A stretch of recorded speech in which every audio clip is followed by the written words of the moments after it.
You're a baritone. Yeah, I was probably just jealous, to be honest. I was like, oh, why does he get to wear makeup and I don't? I think I insulted. That was it. Yeah, but we then didn't really speak an awful lot. So that was when I was in year 9. Tommy was year 10. So then we didn't speak an awful lot until about year 12. It was quite, yeah. See, I can't remember if it was the start of sixth form or. It was the start of sixth form. I'm actually a year older than you, wasn't I? You were, yes. But wasn't I? Am I? No, I still am. You still are. You still are a year older than me. I mean, like I ended up doing a different course after, because you're playing bands, you don't do too well in your GCSEs. You don't concentrate on your studies, and I ended up having to sort of resit a few of my exams. But if that hadn't happened, we probably wouldn't have met. Well, exactly. I mean, we talk about blessings in disguise, every cloud having a silver lining. Well, it certainly did with that for me, anyway. Fail your exams, don't meet your best friend. Well, exactly. Compromise. Yeah, but exams aren't the be all and end all, which we can see. With fine example yourself. You didn't do as well as you'd hoped. No, you didn't fail them all. It wasn't terrible. No, I mean I did okay, but yeah. You're also not one of those people who performs exceptionally well in exams. Like, you do well in class, you do well in your coursework and stuff, but you get distracted easily. Could we say? My teachers used to say that I was really good in like oral exams. Like if I was to do like a French exam or something, could accent words really well and recall a lot of information that way. But as soon as I have to put pen to paper, nothing comes out. It's just a blank. I do remember sitting next to you in the psychology exam. Oh, don't. For our A levels, and I've been picking me up so much. You are putting me down. Oh, I love you, mate. I love you so much. But I have to say, I've never been so distracted in my life. Not only was I sitting next to my best mate, which is distracting enough, but my best mate is a drummer, and he can't stop drumming. It's natural in him. He's literally a natural drummer, and it's within him. So even in our psychology exam, he was drumming. See, I'm going to talk about the fact that I answered every single question on that page. I was not going to mention that. No, it was mostly the drumming. I was leaving that one to everyone's imagination. That was my own fault. I walked right into that one. Yeah. But so I remember one day Tommy said he'd moved house to just around the corner from me. And I said, I'll walk you home then if you like. And we'd not spoken an awful lot. I think it was maybe the second day of sixth form. You pointed out to me in that moment that I'd forgotten to shave one of my sideburns. I think I'd forgotten about Makeup Gate at that point. Yeah, I think you probably had. Yeah. And yeah, I walked him home, and it was we basically been inseparable since then. I say inseparable. We've been separated for the last 15 years as I've lived 1,000 miles. Yeah, in other countries. But yeah, so that was the start of that really, and yeah, at that point you were in the Crooks, I seem to remember. Yeah, first proper band. Well, gosh, what was that? 2001 was it? Or 2000? 2001? It was a long time ago. Yeah. It was definitely a long time ago. It was. Your fellow bandmates, one of them is now, am I correct in saying, a vicar? He's a vicar, yeah. And the other one is a poet, an exceptional poet, I might add. I will say both exceptional in their fields of study. Amazing people. Yeah. Dave Bowden, you may have heard of as the word guerrilla or the word gorilla, as it's pronounced in English. I've actually spoken to him a few times. I wrote a haiku about water waste with him a little while back on Renewable English. Really He's a wonderful poet. Another person you should get in your schools as well, and probably somebody I'll have on here sometime soon. I think you should, yeah. Exceptional teacher, guides so many people, not just children. He guided me and everyone he meets. He seems to have an effect on, doesn't he, old David? Yeah, he was a head teacher for a good few years as well, wasn't he? Until he went into his mindfulness poetry. Yeah, which is brilliant. He was thrust upon it a little bit. Here you go. Here's a headship. Go for it. And he sort of went from the bottom to the top quite quickly. But again, just took it all in his stride, and the teachers loved him, and the children as well. He's lovely.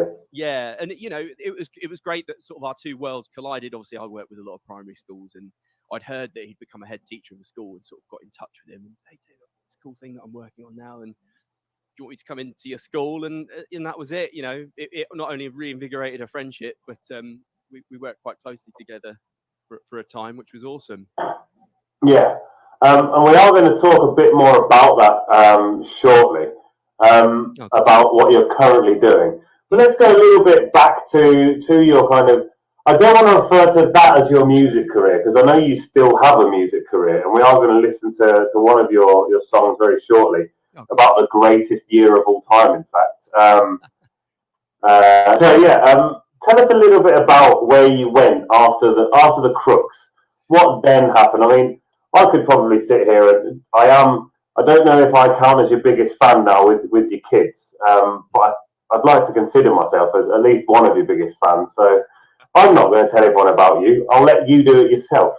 Oh, well, Tommy Francis, born 1983 in Roehampton to Eric and Avril. How far back are we going, Harry? Well, that's a start. Now, let's go back to the Crook time. I mean, I remember your first EP coming out. Yeah, that was awesome. It just made it ourselves. Printed the CDs. Burnt them on someone's computer who had like a CD burner in their computer. I think we had about 50. No, it was probably more than that. Maybe like 100. I remember carrying this box around for ages with our things on. The PowerPoint logo on the front. And a picture of us looking moody in the local park, sat on a bench,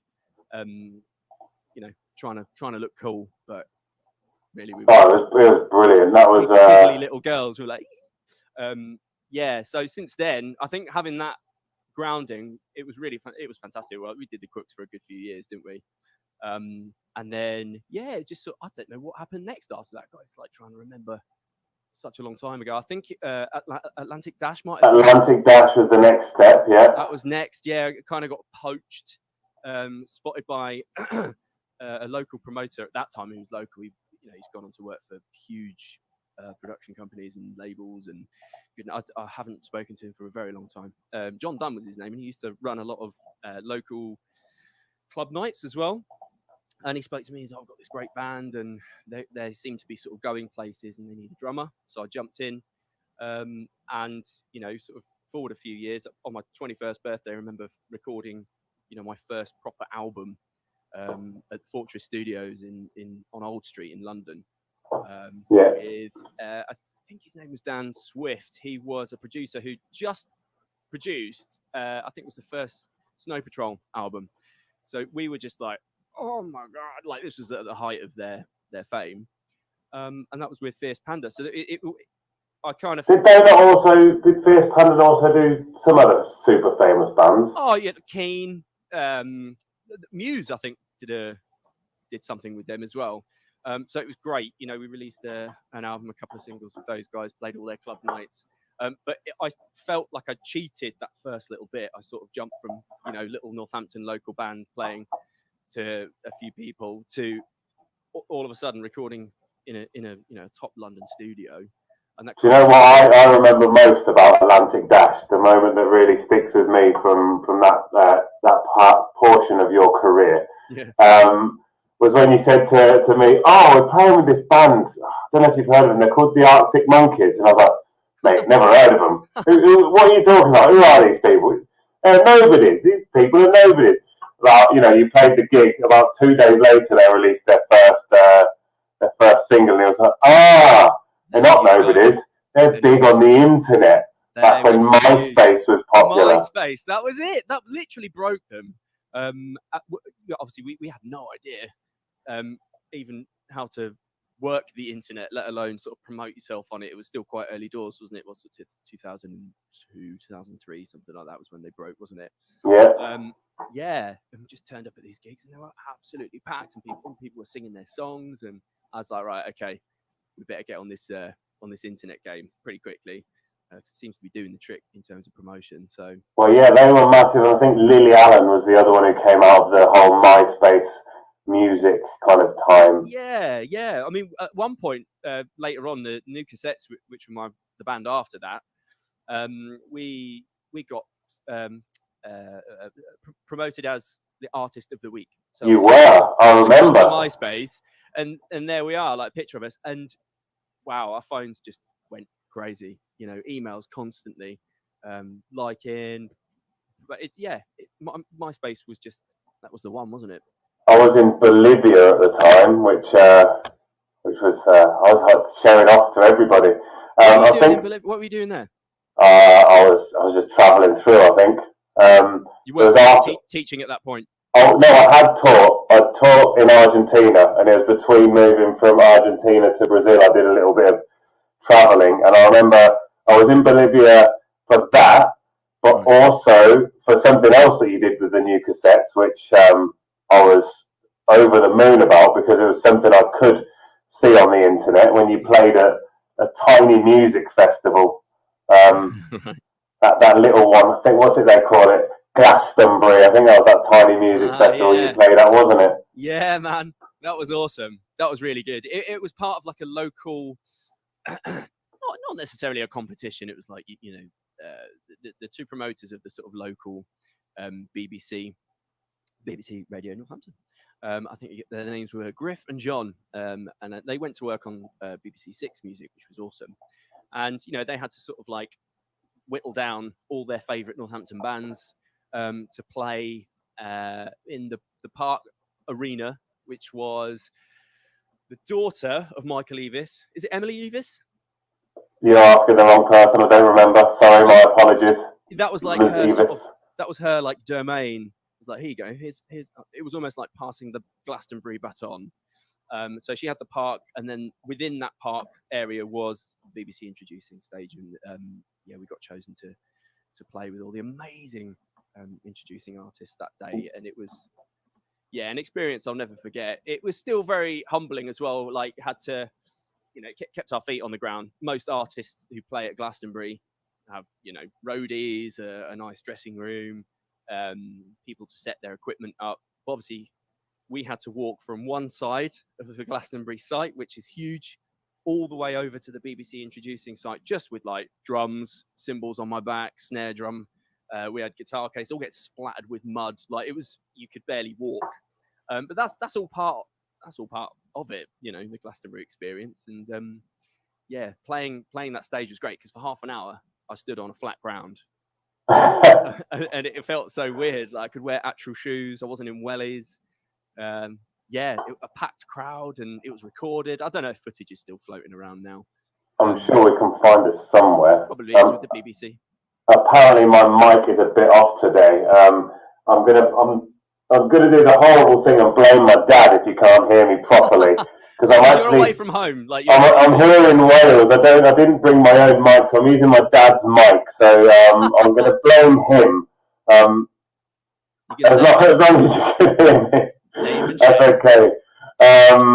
So sorry everybody if you're not hearing me properly. I'll let Tommy talk a bit more today. I can hear you fine. It's clipping a little bit. I mean, it's quite loud in the ears, but I don't know whether it's, It's probably just because I shout too much. You have got a very booming voice. I mean, having lived with you as well, Harry, like, that's all I used to hear, because you're an early riser as well. And I am an early riser. That is, most certainly something that... when you're trying to be quiet, all I could hear is... make a cup of tea. I could be accused of that, that's for sure. Now, going back to the new cassettes, new cassettes, not the new cassettes, because it was at the time when there were so many the bands around, weren't there? Oh. Everything was a the band. It was this, the that, the whatever. Yeah.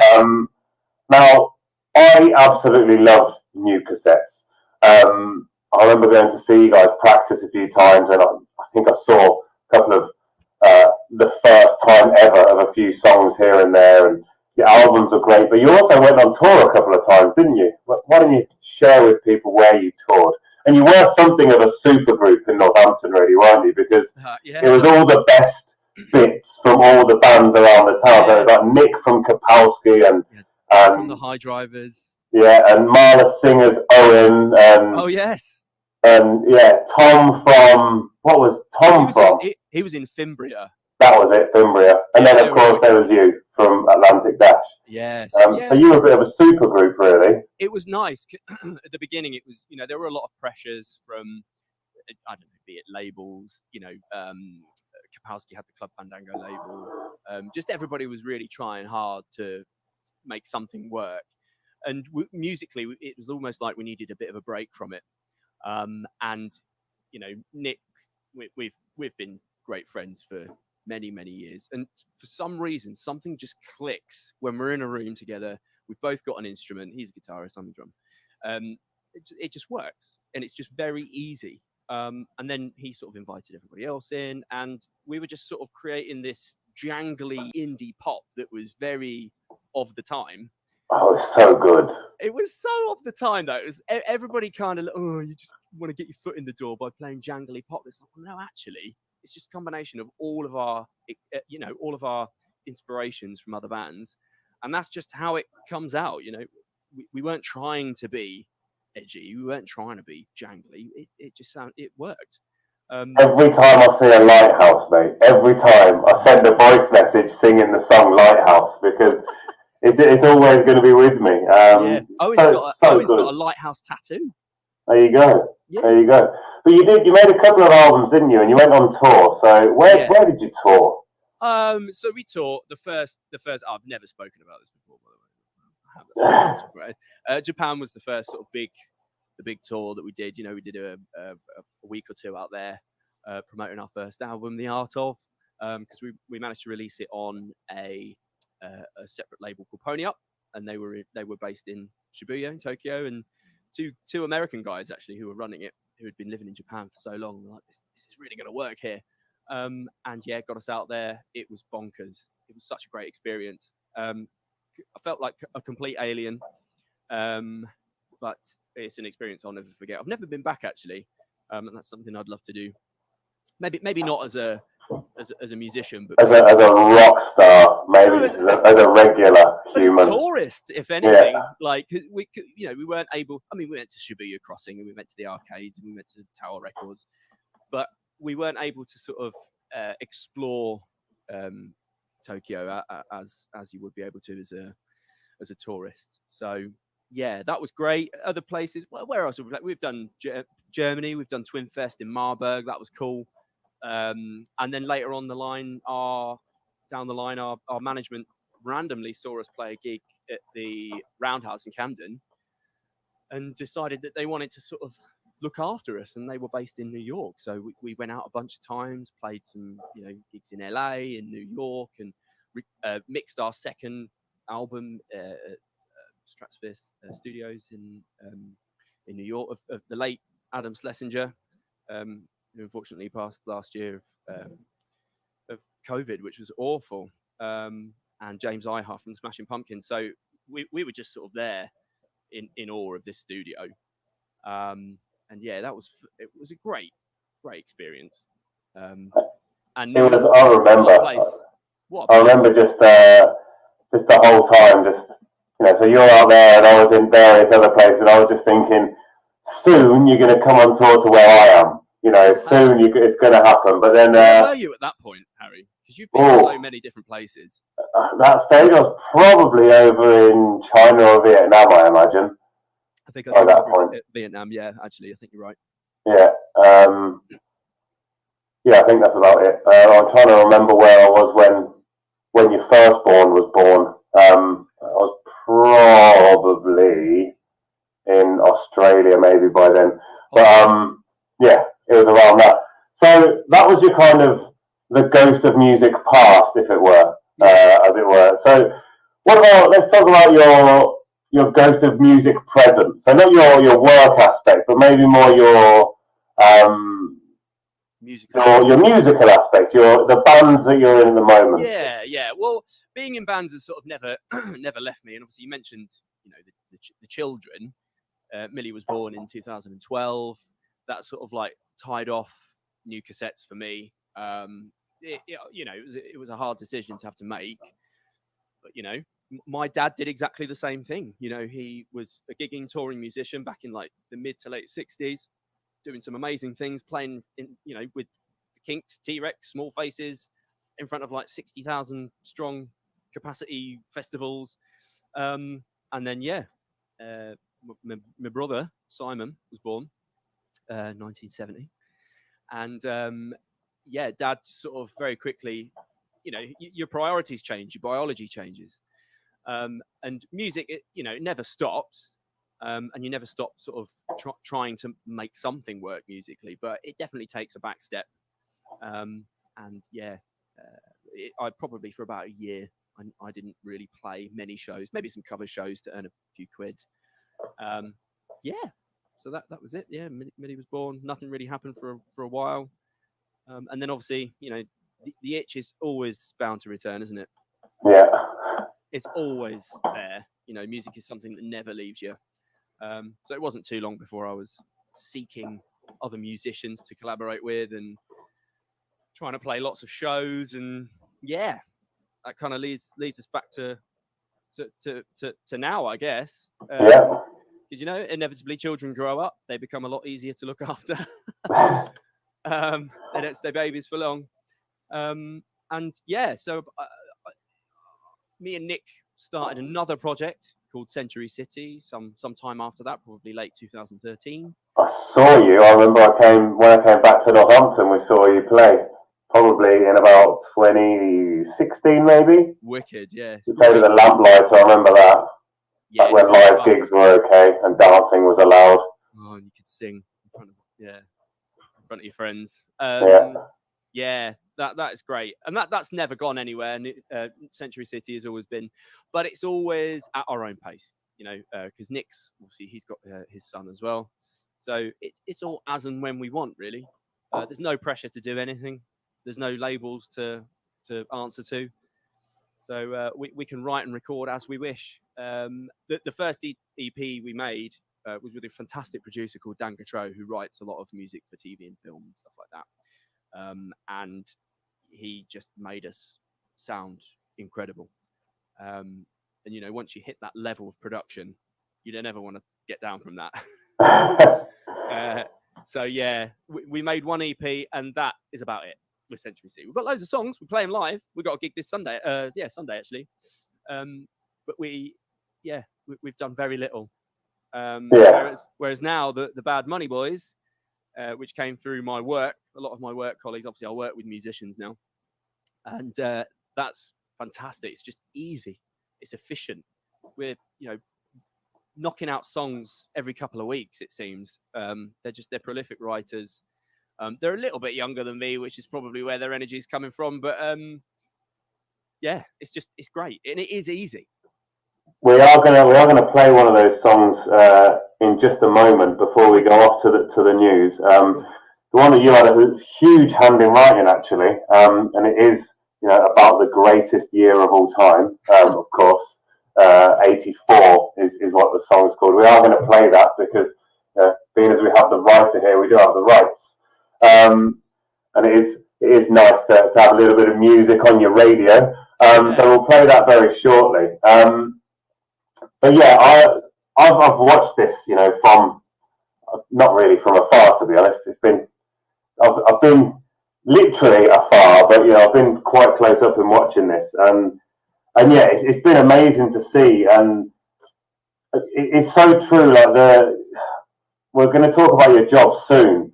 I remember beforehand when you were focused more on the kind of trying to make it as a band, you know, with, you know, your touring and stuff, and you were working in a music shop because it gave you that flexibility. And just seeing you, like, on a personal level, it was not fulfilling to you. You were doing that as a way to pay the bills, basically. Yes, you know, you got to work around instruments and you got to work with other musicians doing it.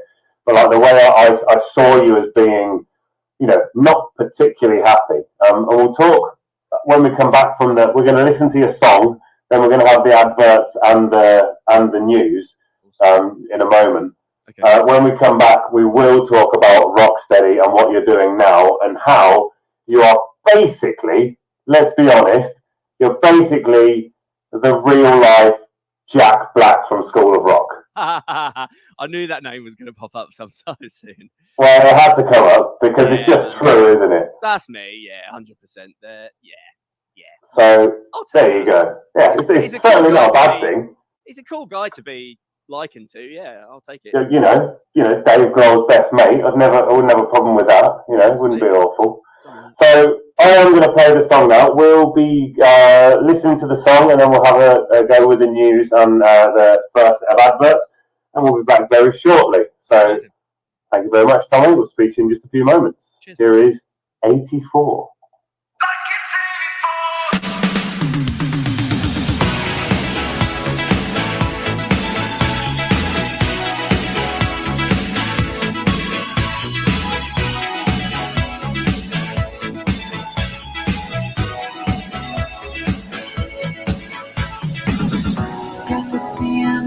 New figurine. Got no worries on me, just solitude.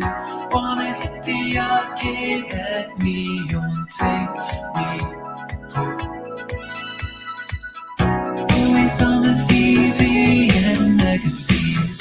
VHS is free, well, with attitude. Call you on the home phone, let's meet up. I can't get enough of this. Let me reminisce. Keep your head long, put your 8-track on it. Living like it's 84. Make my eyes black, bring the retro wave back. Go tell me what we're waiting for. Like it's 84. Eddie Venice on lead and let it loose. Artie's on the big screen and let it booze. Saying who you gonna call at the TV. I can't get enough of this. Let me reminisce. Keep your head long, put your 8-track on it. Living like it's 84. Make my eyes black, bring the retro wave back. Go tell me what we're waiting for. Like it's 84. Gotta lose, 92s. You ain't lost the news. Like it's 84. Realize feel the time. We had our Optimus Prime. Like it's 84. Like it's 84. Blowing in the black light. Hit from the searchlight. Oh, well, make me feel right. Meet at midnight, run. Chase us and we cannot run. Glowing in the black light, hit from the searchlight. Oh, well, make me feel right. Meet at midnight, run. Chase us and we cannot run. Let me reminisce.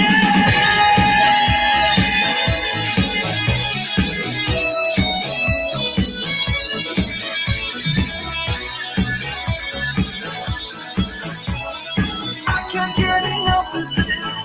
Let me reminisce. Keep your head long, put your 8-track on it. Living like it's 84. Make my eyes black, bring the retro wave back. Go tell me what we're waiting for. Like it's 84. Gotta lose, 92s. You ain't lost ever news. Like it's 84. Let me reminisce. Realize feel the time. We had Optimus Prime. Like it's 84. Like it's 84.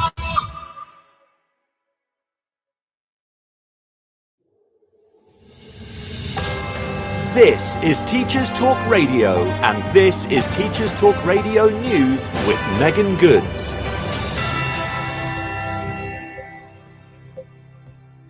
This is your latest Teachers Talk Radio News.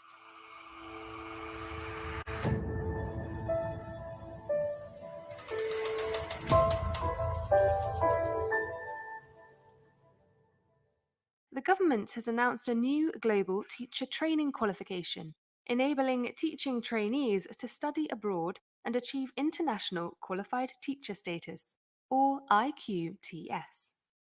The opportunity will also allow teachers from other countries who hold IQTS to teach in UK schools. The Department for Education says it must ensure a robust inspection regime for the success of the course, and applicants need a grade 4 or equivalent in English at GCSE and to have completed part of their education in England.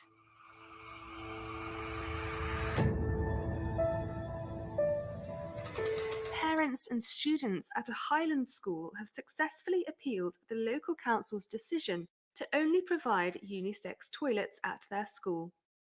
The reasons given behind the protest were that younger students and their much older peers were required to mix, and concerns about number of sanitary bins and facilities available. On Sunday, the Highland Council agreed to return to separate toilets for boys and girls, whilst also providing one block of unisex toilets.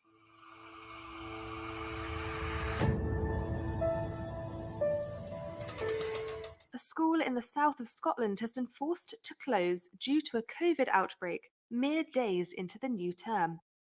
The decision came as 8 members of staff were in isolation. The school is expected to reopen on Thursday.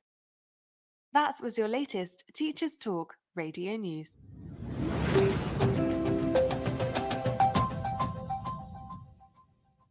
Every teacher loves stationery, right?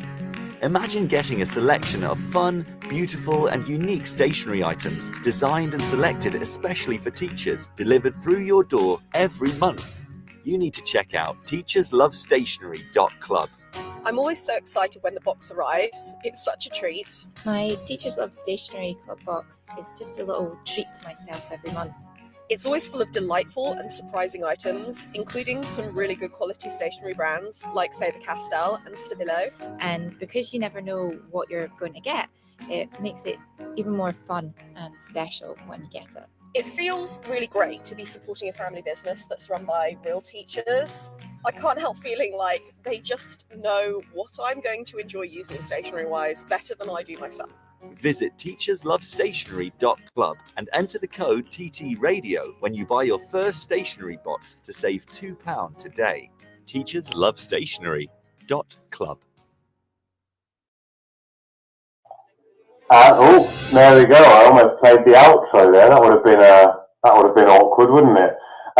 So we are back. Thank you very much. I hope you enjoyed the song there. Something a bit different, not something I've really had the chance to do as of yet. So I thought, as we had a musician on, then it would be a nice little change. So, are you back with us, Mr. Francis? Excellent. Loud and clear. So, we talked very, very briefly right at the end there. I kind of left everyone with the kind of Jack Black teaser. Certainly a more handsome Jack Black. That's goes without saying, of course. Anyway, what is your job? Wow. Right. So my official job title is a brand representative for Rocksteady Music School, and we are Europe's largest music school. We teach primary school age children across the country how to play an instrument in their very own rock band. And I'm not just saying this, but it is quite possibly the best job I've ever had. And I've had a lot of jobs. You've had a lot of jobs. A lot of jobs. One of them being cutting asparagus in a field, for example, for £2.50 an hour. Wow, and you're sure this is better than that? Oh man, it's better for my back anyway. Teaching kids how to be in a rock band and fulfill their dreams and come out of their shell and become, that person they need to be is better than chopping asparagus.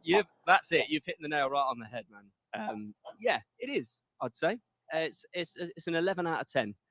To quote the great Spinal Tap. Yeah, it's phenomenal. To be honest, it just kind of fell out of thin air.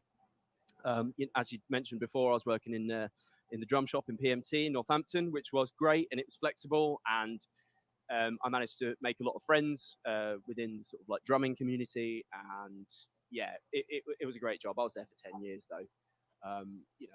I needed that progression.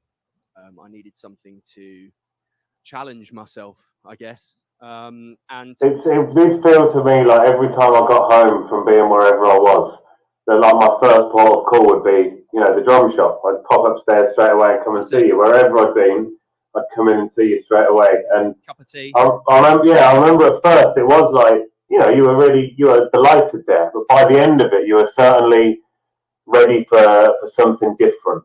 Yeah, absolutely. It wasn't anything to do with the shop themselves. They're all fantastic people that work there, and it's a great company. But yeah, I just it was just me basically. I got itchy feet and needed to sort of better myself. I'd sort of progressed as much as I could have. And yeah, this job literally came out of thin air. I think it was my wife actually. It was your wife. I remember her saying about it. All her. She was just looking for jobs for me, basically. I was doing that as well, but she's a little bit more on it. And this job just came up, and she clicked on it. She was like, huh? It's a bit up your street. So I checked it out. Obviously, I hadn't been into a primary school since I had been to one as a child. Because why would you? Yeah, exactly. Well, other than to teach, I guess, but that wasn't my remit at that point. And the job in particular was essentially going into schools and showcasing what Rocksteady is all about, which is making children feel happy, confident, giving them a confidence boost. And I was all about that. Having children myself, you know how to talk to them. I thought, how difficult could it be? Obviously, it is a very demanding job, physically and mentally, but what a job, and what a company.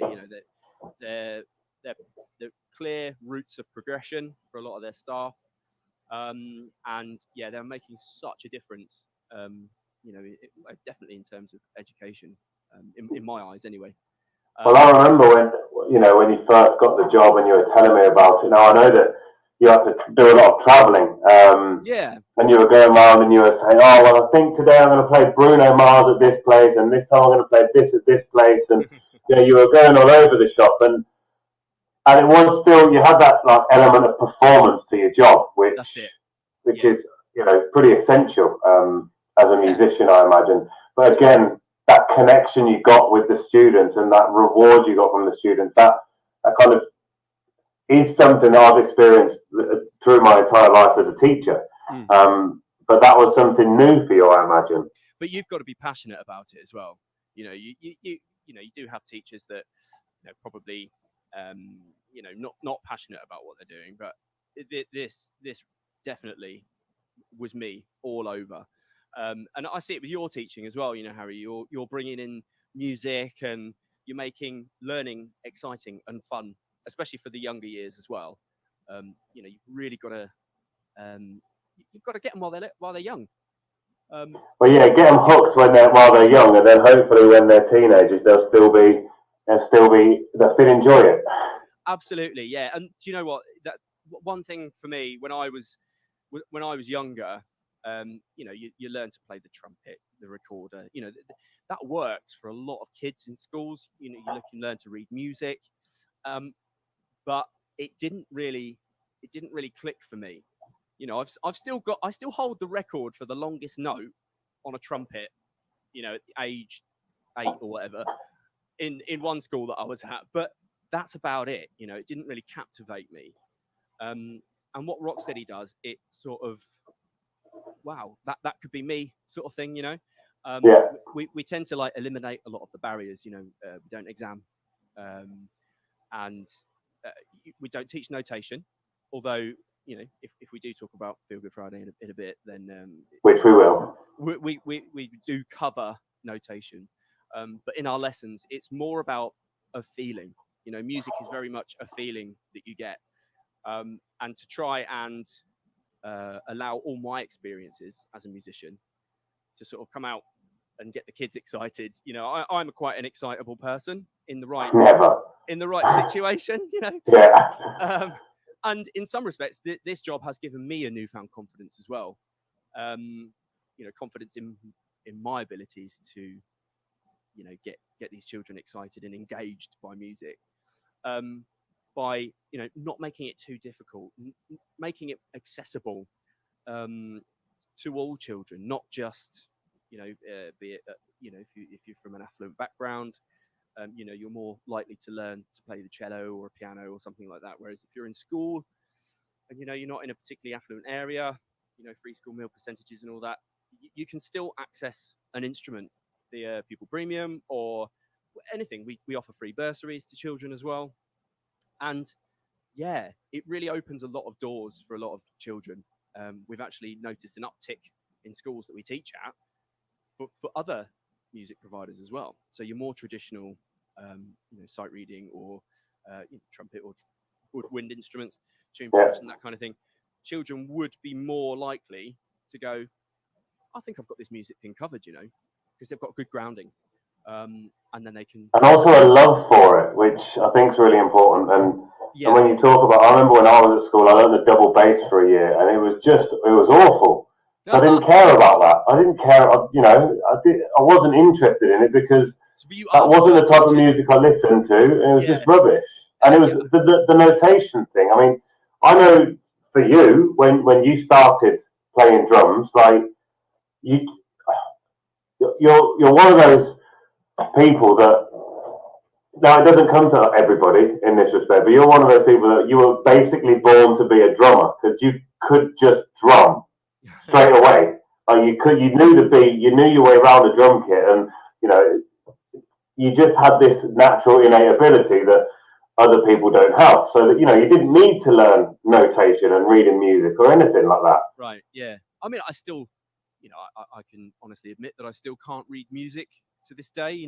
Some tablature I can, a little bit of drum music, probably up to like grade 4, something like that, but nowhere near to the level, of professional musicians. But in this job, you kind of don't need it, especially with the rep role as well. You're sort of selling an idea essentially.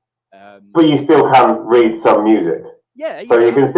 The thing is, you can still teach, the basics of reading music to people because that kind of side of things. Absolutely. You wouldn't be a grade 8 violin teacher. Yeah. But you 100%. Can teach someone how to rock out.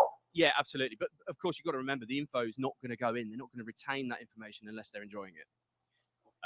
And that's a big thing for us. If they're enjoying it, the info is more likely to stay in there. 100%. Like that is like my teaching philosophy, as it were. I try and make, be it if I've got a class for kids, for teenagers, for adults, whatever it is. If you're not enjoying it, then you're not going to learn. You can't hammer grammar into people. I call it the grammar hammer. That's very good.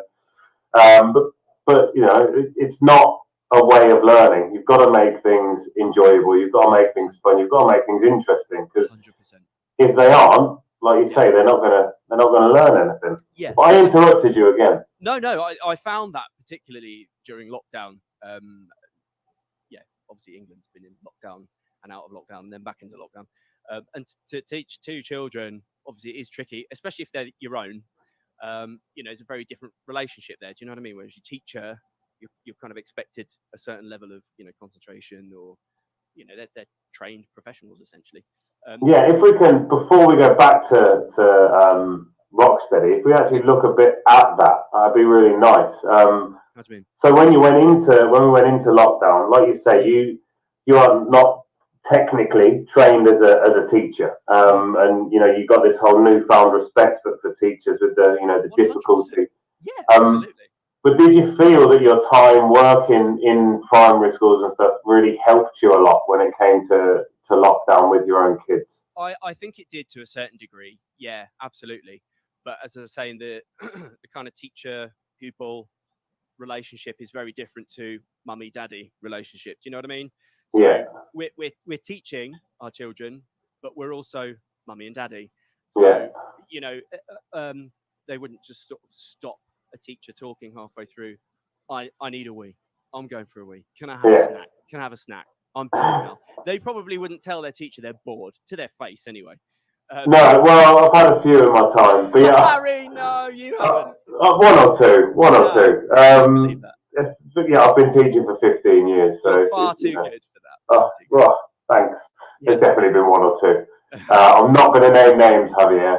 Anyway, so I felt for me it was being a teacher and teaching for so long, there was a kind of awkward dynamic with Alethea being my daughter in that situation.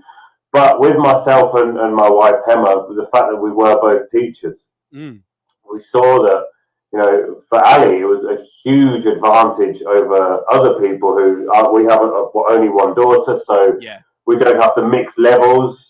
She was reading, she was writing, she was doing like certain levels of maths. So for us, it was great because we don't hate. we're not fans of the Spanish education system because it is all exam focused, and we could take it away from that, and we could do like experiments on, you know, how long will an ice cube take to melt, and we could make graphs about all these different things, and we could do these fun things away from school. And I just thought for Alicia, she had a great advantage, and going back into school this year when she went back in September, it just felt like I felt really sorry for the teachers, because the teachers in the school, because there would be such a disparity in levels. So it would be so different between, you know, there were some parents who were trying to teach 6-7 hours a day with one kid, and it's like, that's not realistic. No. You know, I think we managed we probably managed about 2.5-3 hours of, which is perfect for homeschooling. Subjects in the morning, you know, maths, arithmetic, reading, writing, that kind of stuff. And obviously the divide between the two, there's a few years difference between us. Obviously, me and Nicole, we were trying to teach together, but obviously I was still working, she was still working, so we were just kind of tag teaming, and it was you know, it's quite tricky in that respect. But again, you know, some parents still had to hold down a full-time job and teach their children. It's like, wow, you know, for some schools everything was online, and it was all kind of presented to them. With Millie and Nora's school, they did some online stuff and some sort of pre-recorded videos, but a lot of it was, you know, down to the parents to sort of spoon feed the information, and here's a worksheet, you can't figure that out, don't worry, I'll help you, let me just put down my work. At that time I was doing a lot of filming content from my bedroom, essentially. So yeah, it was tricky, but again, I think that having that experience in schools and knowing to a degree how to teach a lesson, as I have taught for Rocksteady before, I don't just sort of jump up and down in front of thousands of kids at a time. I do teach some of the bands as well, and yeah, that definitely gave me an advantage. So I'll agree with that 100%. I probably wasn't up to the level of you and Hemmer, but it gave us a good start. Gives you a good edge, and also when you got good students in kids as well, that's also helpful. Yeah. You did briefly mention there about teaching the bands. I remember you played me a song from one of your, was it a summer school kind of thing that you did a few years back that you played to me? Yeah, so that was that was 4 years ago. That was one of my first. It was 4 years ago? I must have had hair then. Yeah, you kind of you flipped upside down. Yeah, my hair's fallen down. I actually said that to the border control person the other day when they looked at my passport, and luckily I got a laugh. It's a great look, man. Honestly, it's a great look. I appreciate that. Yeah, I really like it a lot. So tell me about that summer school that you did with the kids. What did that involve? Yeah, so it is a Rocksteady summer camp. They do them every year. Obviously, the last couple of years haven't been going ahead. Everything's been online. But yeah, so children would come to a school that we essentially hire out.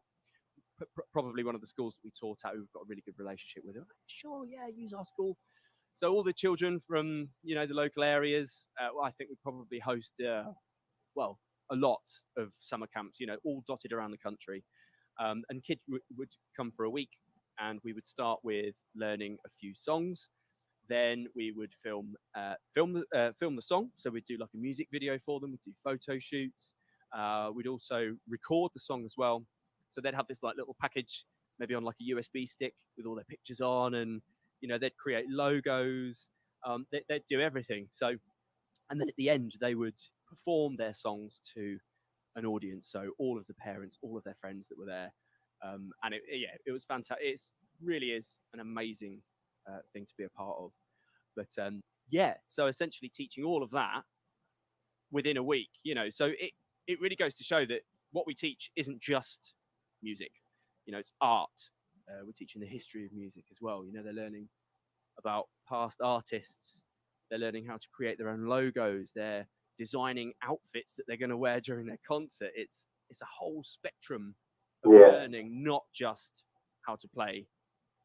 I think for me, the biggest part of all of this now, as a parent and as a former drama student, the biggest thing for me that I would see coming from this isn't as much, as you say, the learning how to play a few notes on a keyboard, but having the confidence to play those notes on a keyboard to people watching. You know, they've come at the start of the week with no knowledge of anything, and by the end of the week, they can stand up in front of an audience and play a song. Like, it's incredible, isn't it? For a kid to do that, and you'll get the shy kids, the happy kids, the whichever kids, but then out of this, they've just got this kind of, it's this gift of confidence almost. Absolutely, yeah. And I think that comes from like belonging to something, you know. If it's their band, they name it, they pick their songs, they choose how the song's going to go.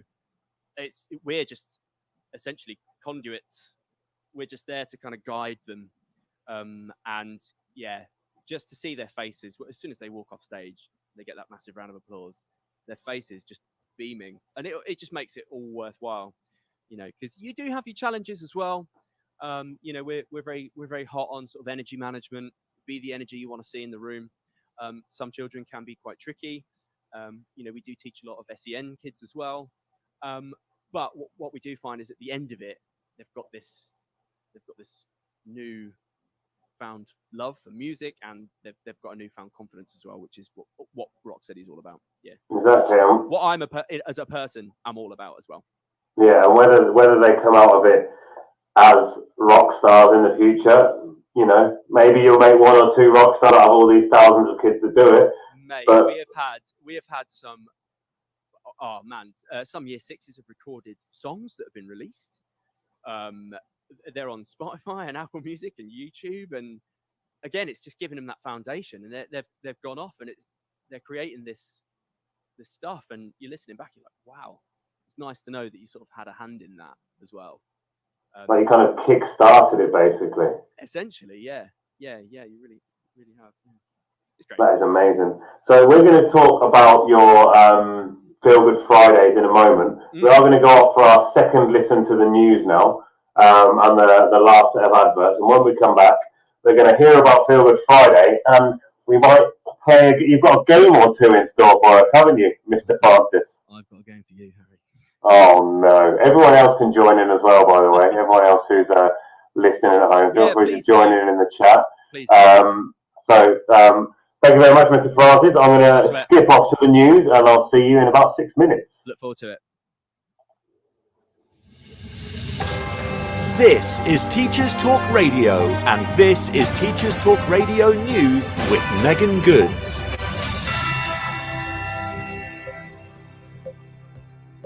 This is your latest Teachers Talk Radio News.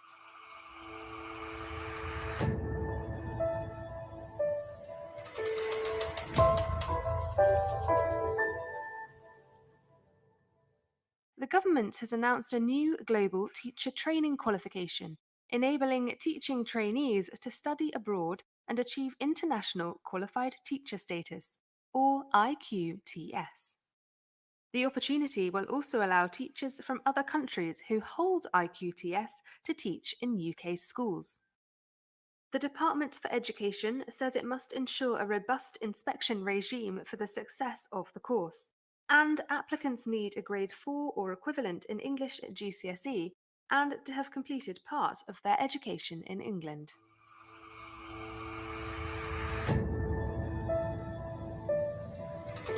Parents and students at a Highland school have successfully appealed the local council's decision to only provide unisex toilets at their school. The reasons given behind the protest were that younger students and their much older peers were required to mix, and concerns about number of sanitary bins and facilities available. On Sunday, the Highland Council agreed to return to separate toilets for boys and girls, whilst also providing one block of unisex toilets.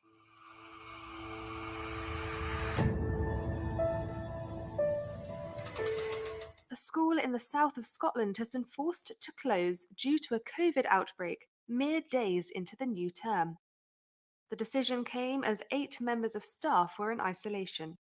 The school is expected to reopen on Thursday. That was your latest Teachers Talk Radio News.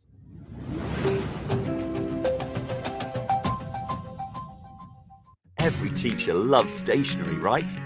Imagine getting a selection of fun, beautiful and unique stationery items designed and selected especially for teachers, delivered through your door every month.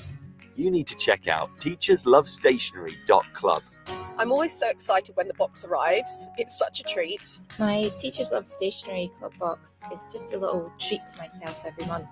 It's always full of delightful and surprising items, including some really good quality stationery brands like Faber-Castell and Stabilo. And because you never know what you're going to get, it makes it even more fun and special when you get it. It feels really great to be supporting a family business that's run by real teachers. I can't help feeling like they just know what I'm going to enjoy using stationery-wise better than I do myself. Visit teacherslovestationery.club and enter the code TTRadio when you buy your first stationery box to save £2 today. teacherslovestationery.club. Every teacher loves stationery, right? Imagine getting a selection of fun, beautiful and unique stationery items. Okie dokie. Hello there, everybody. Sorry, I went on and played it twice there. I've actually managed to. The one thing about my dad's computer is the mic isn't great, but for the first time ever, I managed to upload some adverts to the actual app which we use, to the actual program we use. Which the rest of the time I've been playing them through my phone because my computer at home doesn't work. So Wow. it seems every cloud, I guess. I think that deserves a round of applause, Harry. Oh, thanks. Well done. Oh, look at that. And another good thing about being here in Aberystwyth, I'm looking out the window. I can see clouds, but I also just saw a beautiful red kite fly past the window. Oh, yeah. Tell you what, I don't see many of those in southern Spain, although we do have an eagle nearby. I was going to say the bird, not the recreational toy. No. There's not a kid just running out in the street flying his kite up in the air. Although you know, It's windy enough. It certainly is windy enough. I have to say, you are absolutely right. It really is windy enough. Now, I ask all my guests when we come on. I love that advert because I love stationery as well. I love stationery. Well, I didn't before, but I love it now. Yeah, I'm a big fan of stationery. What's your favourite bit of stationery? Me? Yeah. Oh, wow. I used to love a protractor as a child. Having two kids now, the house is just full of pens.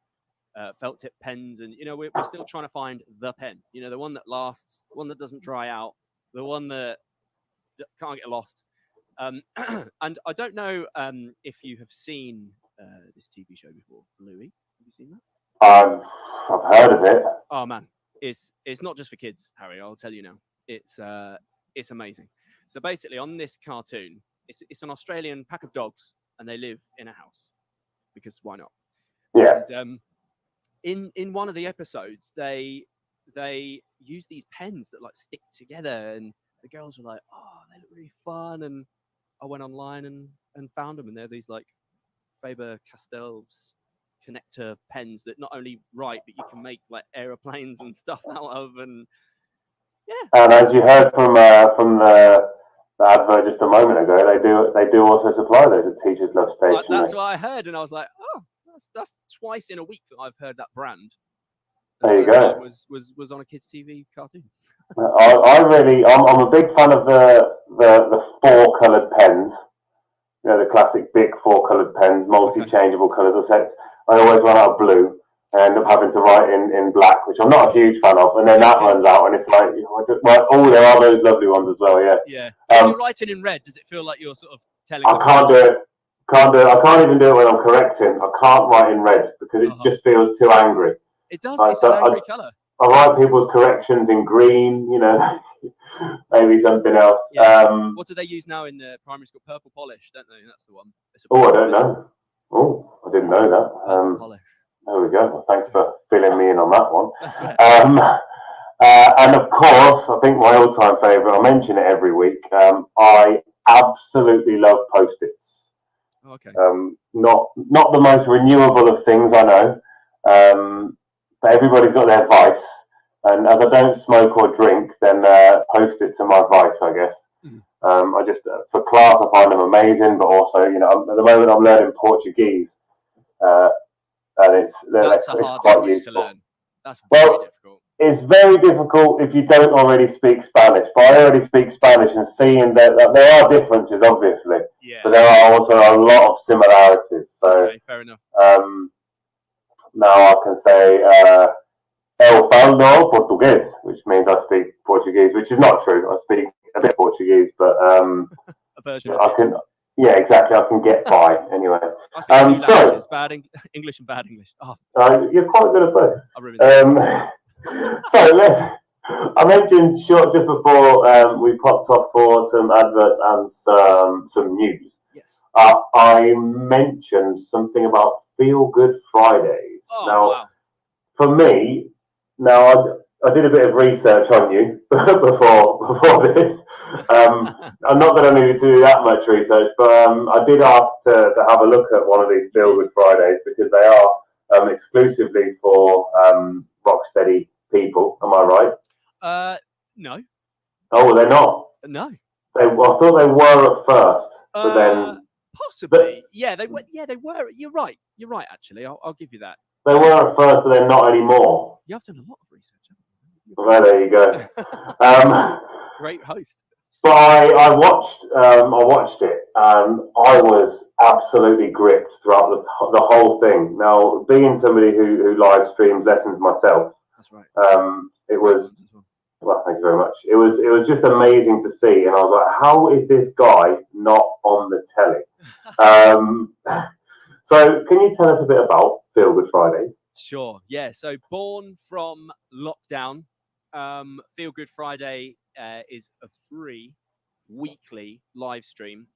It's half an hour, and it focuses on the broader music curriculum, and it's a great way of getting kids engaged with music. Obviously, there's not enough music in my eyes in schools in general, and it's just nice to be able to offer this to schools. As you said, at first it was to schools that used the Rocksteady service, but we thought it's too good to not let the world see it. You know, It's so good, Tommy. It's so good. Well, I'm not a fraud. I mean, I do present it, but it's all of the games and the curriculum stuff. That's all sort of given to me, and I'm then able to create games from it and present it to the kids in that respect. So you do have to learn how to sign language songs. Yeah, that's one thing we do. So there are come September there are 3 live streams now.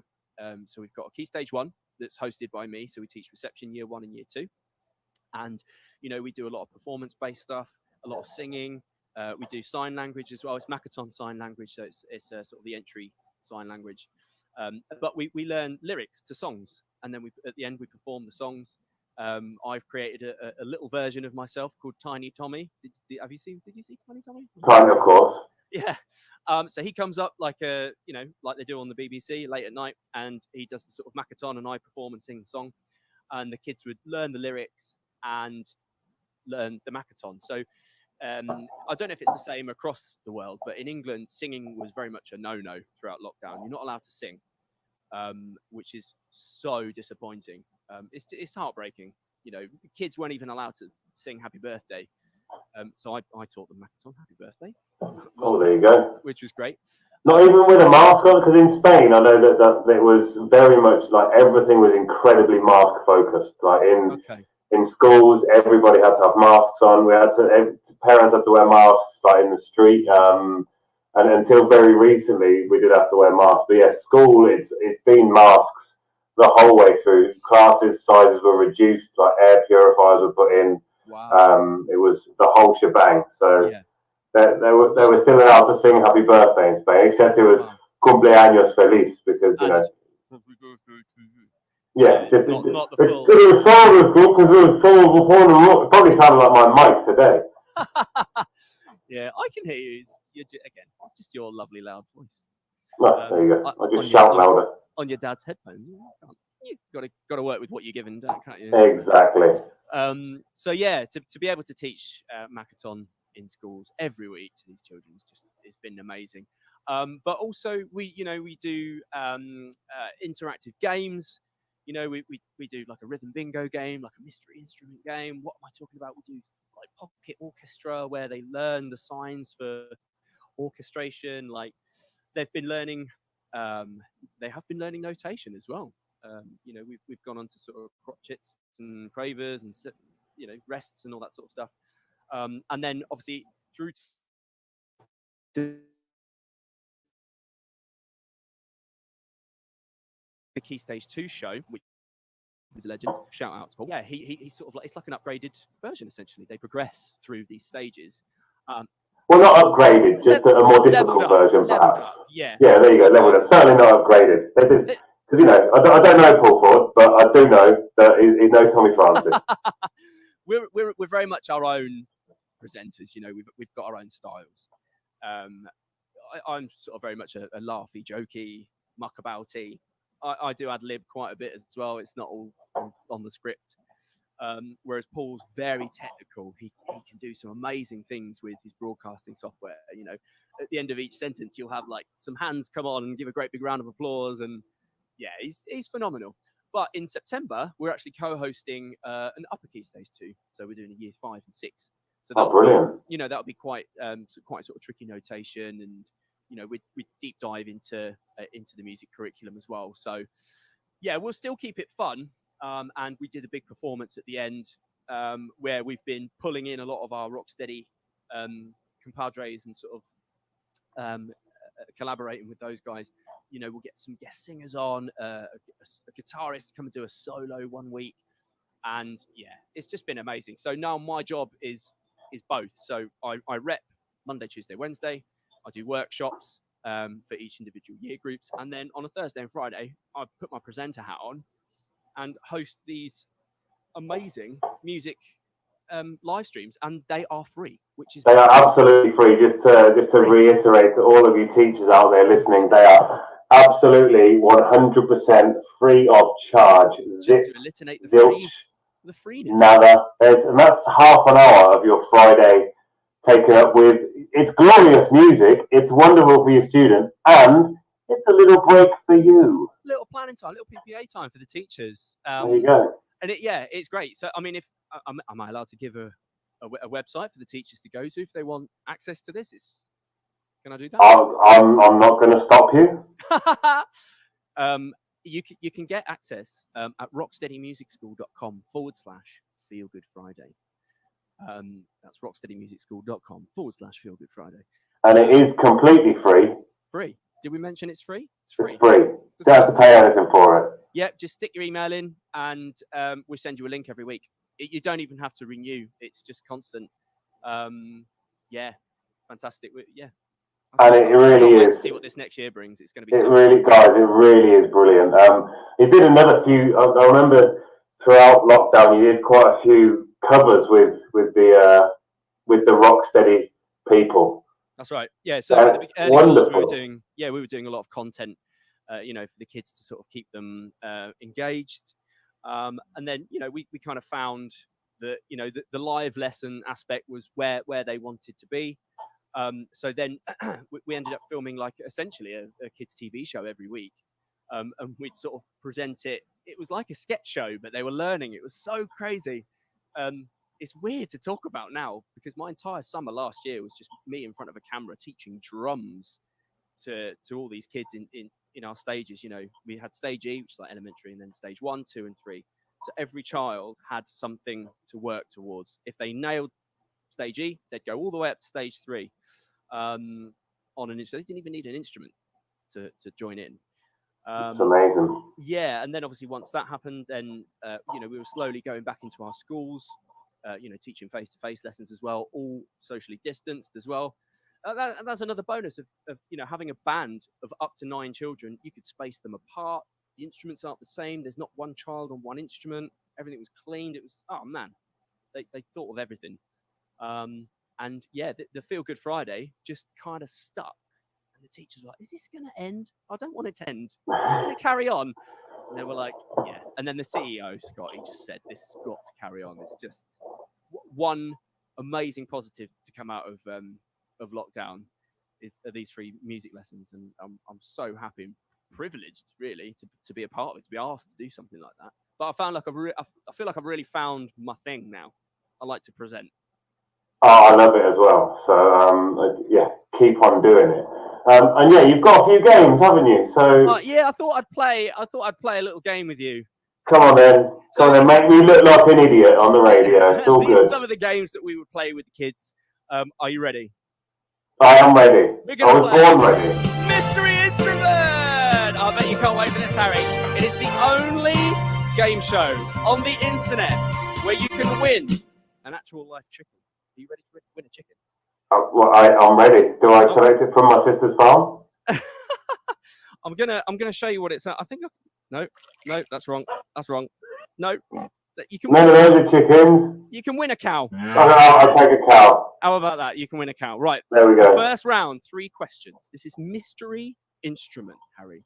Okay. So I'm going to give you an instrument, and you need to tell me the name of the instrument. Okay, I'm going to let you hear it. Now, first of all, I'm going to tell you a little bit about it.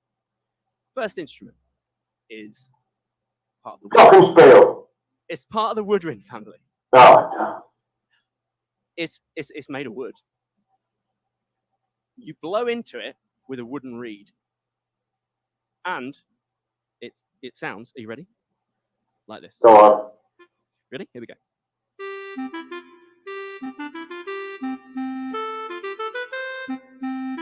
Oh! Oh, You can tell we're live. I made a mistake. That's fine. is it clarinet? Are we going to check? Is it a clarinet? Is it a clarinet? It's a clarinet. Well done. Hooray! You nailed it. Right. If Question. you're in Spanish, that's clarinete. I'm learning. You ready for question 2? Here we go. Question 2. Question 2. This instrument you play with keys. This instrument is, I don't know, you probably most commonly found this instrument being played by pirates. But finally, the instrument in question sounds like this. Let's do it up here.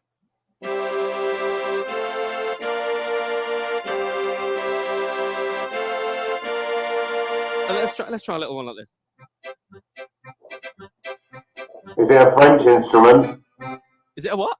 A French instrument, an accordion. Tell me what it is. Is it accordion? Nailed it. Absolutely nailed it. Right. Third question. The third question. This mystery instrument is part of the percussion family. You play it by using big wooden beaters, and the instrument in question sounds like this.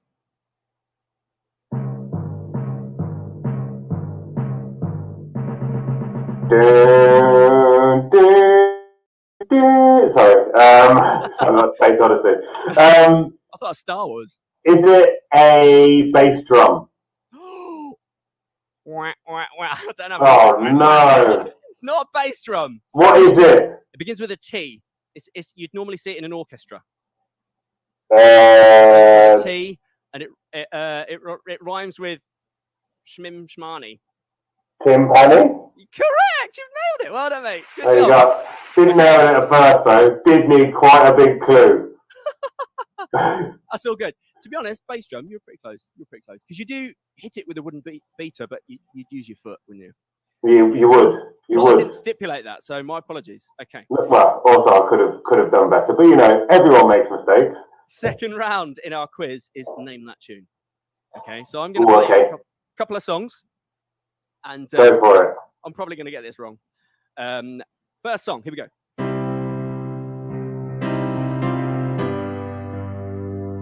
Dun, dun, dun.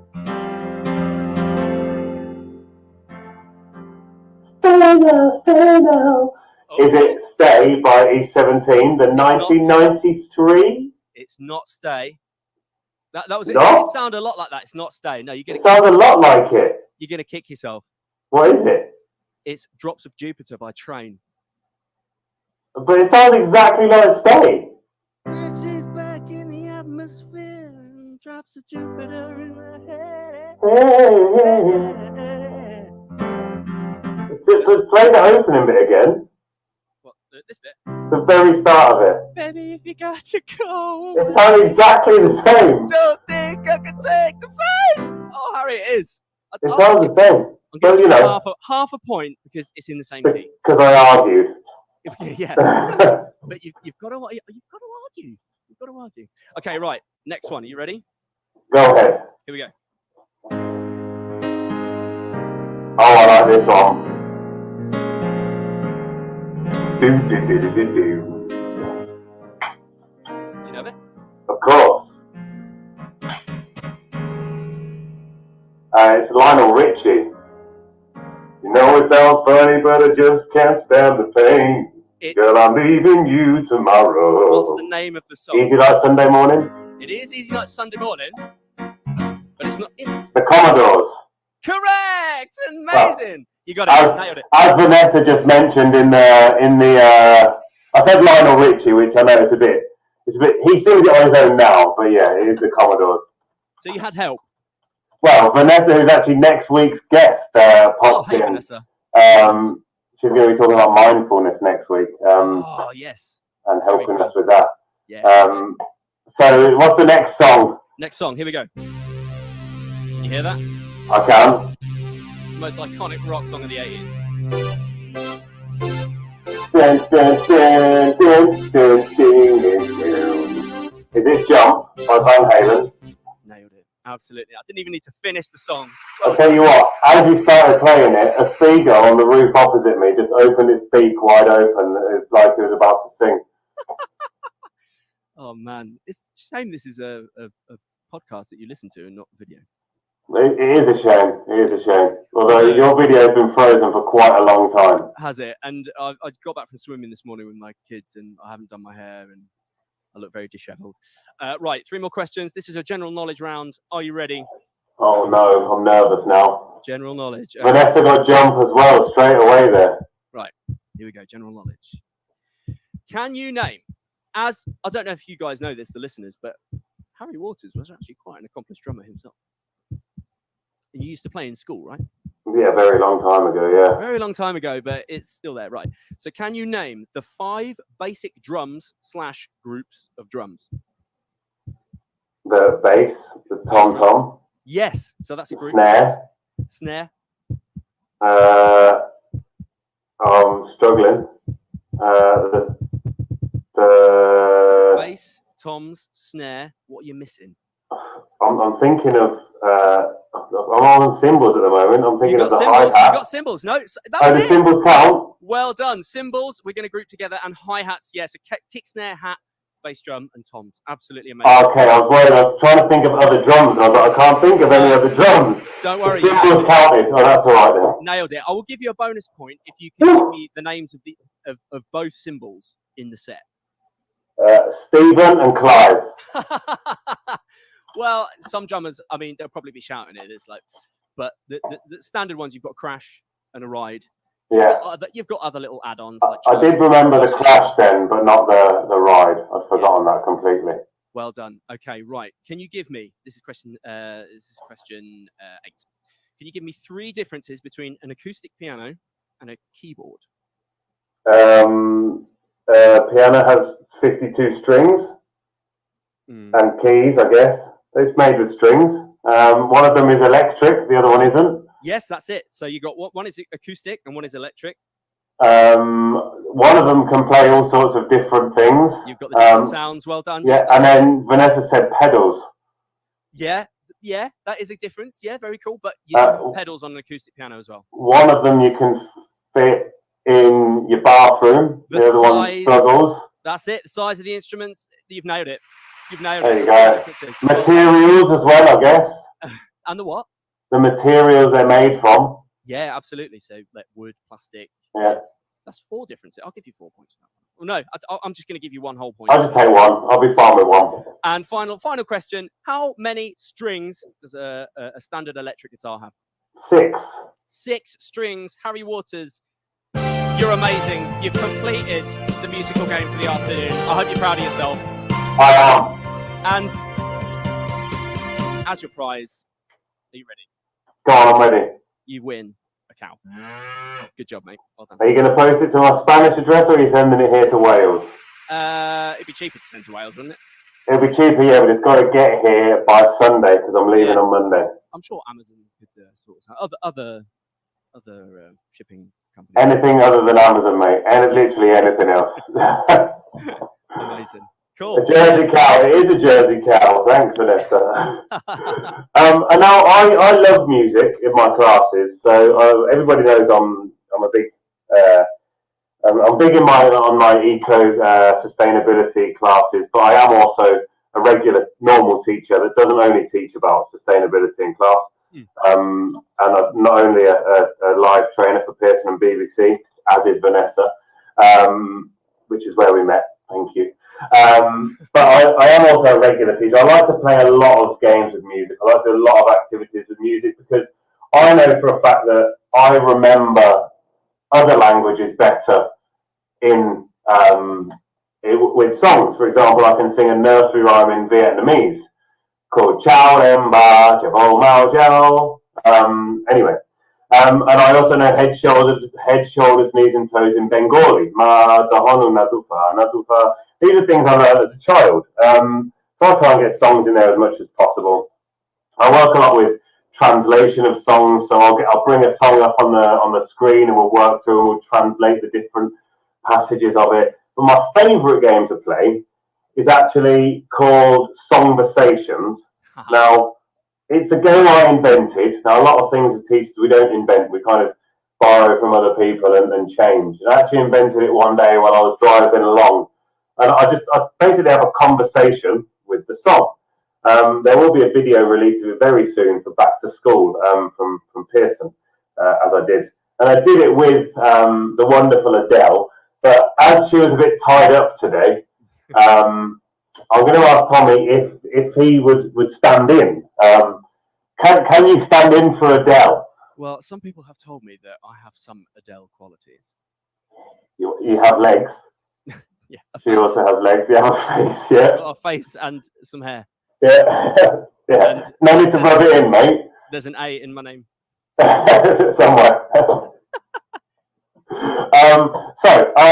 Songversations is basically, as I say, you have a conversation with the song. I'm not going to make Tommy sing Adele because there aren't many people. I mean, I could obviously do it, being almost some kind of diva. But I'm going to ask Tommy to just use the lyrics, and I'm going to speak to Tommy, and he's going to answer back with the lyrics. Now, I've now remembered the audio effect that I wanted to find. I don't know if I have it here, so. Do you have the sound of a phone call at all, Tommy? I'm just looking for one, actually. I'm sure I do. But if you don't, I can just pretend. I can do it myself. There we go. Hello. Oh, I've answered. Hello. Who am I speaking to? Hello. It's me. I was wondering. No, well, don't worry, man. I was wondering what is it you wanted to talk about? Well, I was wondering if after all these years you'd like to meet. Well, that's cool. Whereabouts would you? I don't know why I've got the phone to my head actually at the moment because nobody can see me. Where were you thinking? Where were you thinking of meeting? And what do you want to talk about? Really, it was to go over everything. If I'm honest. Everything. Everything. That's a lot of things, Adele. I'm not sure I'm going to have time to go over everything. So anyway. As you see, that's the gist of the game, the gist of the activity. It's really good for students to connect with the song, to learn what the song's actually about. I do it with students who are learning English because that's what my students tend to be. Yeah. But you could do it with other languages as well. It might be something for Feel Good Friday one day. Yeah, I find that that Makaton is, again, it's a very similar kind of thing. It's sort of bridging the gaps. There, we teach a few deaf children. There's a few EAL children as well, who sort of tune in. Can't speak. They learn as they go along. Because essentially the Makaton is like the symbol for the word that you're talking about, isn't it? It's very simplified. Sun is a circle. Happy, thank you. Just lots of different tools, and I think Songversations is phenomenal, if I'm honest, and something I might have to steal in the future, Harry. I absolutely love it, mate. You can check. I've done a couple on Flipgrid. I did one with Taylor Swift and one with Teo Cruz's legendary tune Dynamite. So good. Absolutely love that tune. But yeah, the problem is now I find myself doing it, whatever music's on, endlessly. I'm speaking to the songs. It drives my wife and daughter absolutely bonkers when we're in the car. But it's been really good for my Spanish as well, because it helps with, if I'm listening to a Spanish song, I'll speak to them in Spanish and have a chat on there, and kind of build a bit of Manuel Carrasco. I'm not sure if you've heard of him. He actually bought shoes for my ex-next door neighbour. What a link. Yeah. 2 degrees of separation. I love that. There you go. I've never met. Well, I have seen him in a bar. Yeah. Is Despacito Spanish as well? Well, it's in Spanish, yeah. It's from, I think Luis Fonsi is from Puerto Rico, but it is in Spanish. Okay. I'm trying to think if there have been any other tunes that have come out in Spanish in the UK. No, it is in Spanish. It's and even the Justin Bieber version's in Spanish too. What about your Ricky Martins and your Jane Yeah. Hallowell? She did one in Spanish, didn't she? Well, yeah, but yeah, you got to look at your Enrique Iglesias. You got to look at Shakira. All of them have got, they've bridged gaps by doing it in both languages. 100%. But Mr. Francis, I'm afraid our time on air is coming to a close. This hour and a half has whizzed by for me. I can't believe it. It's probably dragged on for you, and I'm certain that my family who are out walking the streets of Aberystwyth are exhausted, and it's time for them to come back home. So I'll send them a message, tell them they're allowed back. It's been an absolute pleasure, mate. I've loved this. Same. Thank you so much for having me on. What an awesome station. What an awesome guy you are as well. Oh, it is a wonderful station, I have to say. Not sure how awesome I am, but I'm not terrible, that's for sure. Very, mate. Pretty much nail Mystery Instrument there. It was incredible. Well, I didn't get Tim Parney, which I probably should have done better with. But the good thing about it is, it did prove we didn't cheat. Exactly. Yeah, I didn't tell you the questions I was. Because we could have easily cheated before we came on, but we didn't.